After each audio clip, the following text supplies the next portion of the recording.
আসসালামু আলাইকুম রহমতুল্লাহ। আমল না করে জান্নাতি। মিশকাত হাদিস নম্বর 14, সহিহ বুখারী হাদিস নম্বর 1397।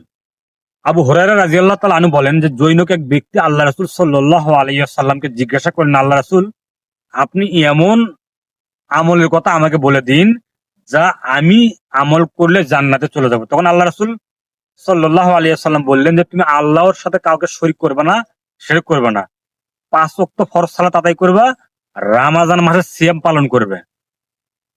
এই কথা বলার পরে ওই লোকটা বলল, যিনি আমাকে সৃষ্টি করেছেন তার কসম করে বলছি, আল্লাহ রাসূল আপনি যা বললেন এর কমও করবো না আর বেশি করবো না। এই কথা বলার পরে লোকটা উঠে চলে গেল। তখন আল্লাহ রাসূল সাল্লাল্লাহু আলাইহি সাল্লাম বললেন, তোমরা কি কেউ জান্নাতে কোনো ব্যক্তিকে দেখে আনন্দিত হতে চাও?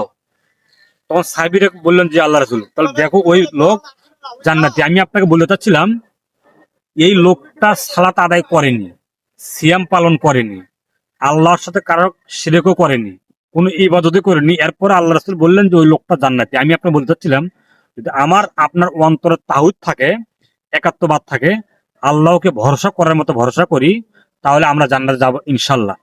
এই লোকটা এমন একটা বাক্য বলছে, আল্লাহ রাসূল আপনি যা বলছেন আর কমও করবো না বেশি করবো না।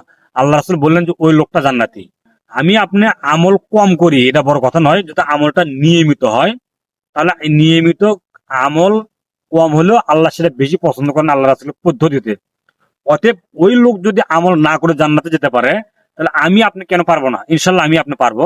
অতএব আল্লাহকে মেনে নিতে হবে যথাযথ ভাবেই, যেটা হক হকই, যেটা বাতিল বাতিল। আল্লাহ তুমি প্রত্যেকটা মানুষকেই হক বাতিল বোঝার তৌফিক দান করে দাও, এবং পুরোপুরি আল্লাহকে ভরসা করার মতো ভরসা যত করতে পারি এই তৌফিক দান করে দাও। আমিন।